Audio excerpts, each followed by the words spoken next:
This video is brought to you by Sim Racing Center. Today, we're going to be showing you the fastest way to take on the French Grand Prix. This track can be tricky to find your way around with so many different configurations, but let's get into the Hotlap sent over by Sim Racing Center. Braking into turn 1, dropping it down into 5th gear and flow through turn 1 and turn 2, short shifting up into 6th. On the power on this mini long straight, braking before the 50-meter board, drop it down to 5th, throw it into the right, then 4th into the left, and then back over through the right once again. Now through this long right-hander, which just takes an age to get onto the throttle, short shifting through those corners and then onto the back straight. You want to maximize the exit off those corners because this is going to be a great opportunity to overtake as you head down now into the chicane. Braking where the curbing sort of breaks up, drop it down into the left, then back over for the right, then back over and cut the curb on the left-hand side once again. Using all the curb on the left for the shortest line through that part of the track. Now throw it through the right-hander, completely flat out, no need to even lift through this corner and carry the speed quite late into this right-hander. Then onto the brakes, let the car go out as wide as it possibly can, get it cut back over to the right for the right-hander. Then on the right-hand side, brake and get it tucked over for a late apex through the left. Use all the curb on the right-hand side and keep using it as you go through the right-hander. Onto the brakes and really cut the later part of this corner. Onto the brakes once again into the right-hander. Don't use too much curb on the inside as it will unsettle the car. DRS open though, and down towards the line, and that is a hot lap around the French Grand Prix. Let's do that all again though, but this time, as always, let's break it down. So this is where you want to be braking for the first corner. You're going to be arriving at 8th gear. It's hard on the brakes, dropping it down into 5th, just sort of where the track, there's so many different configurations of the track.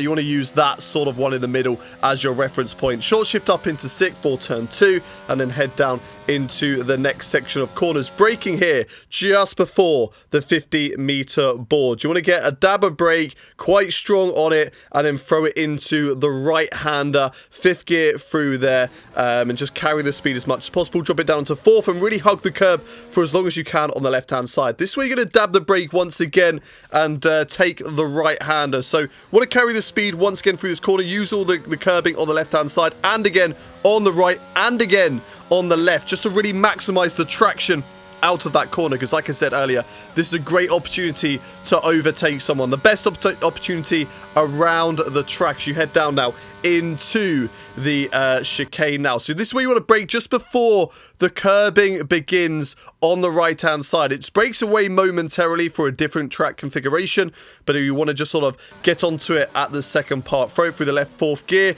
and keep 4th through the right and the left-hander as well. Then into 5th gear as you head down this next straight, completely flat out once again, all the way until the long right-hand corner, which you are going to have coming up ahead. Not this one.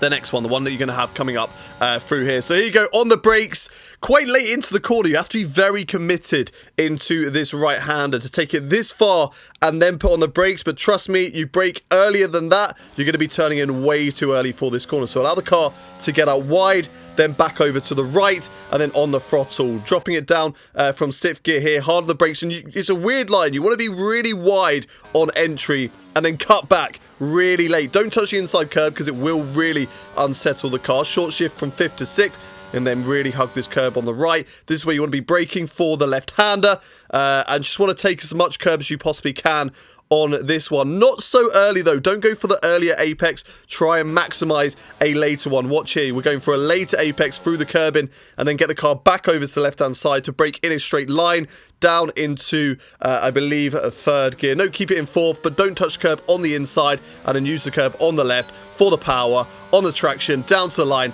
and that is a lap of France. Before we get into the setup though, let's have a little word on our sponsors, Sim Racing Center. Sim Racing Center offers the best and latest F1 22 league racing setups to make sure your car is running as fast as it can. Combined with the race preparations they sell, which shows time player, data, the best strategy, and a lot more to ensure you will slap the competition and be on top of your game.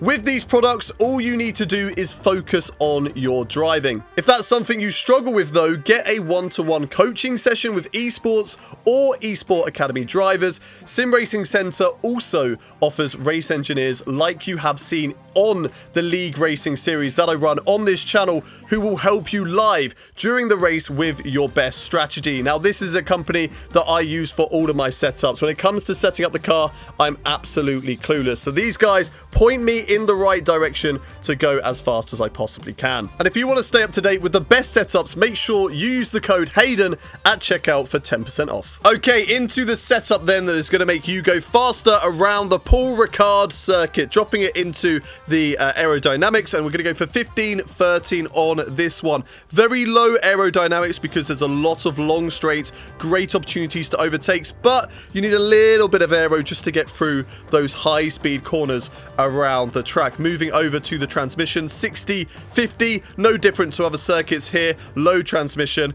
and also on the suspension geometry, front camber, rear camber all the way to the right, front toe, rear toe all the way to the left. Suspension though, we're going for the front suspension on 2, rear suspension on 1, front anti-roll bar 4, rear anti-roll bar 1, front ride height 9, and rear ride height 6.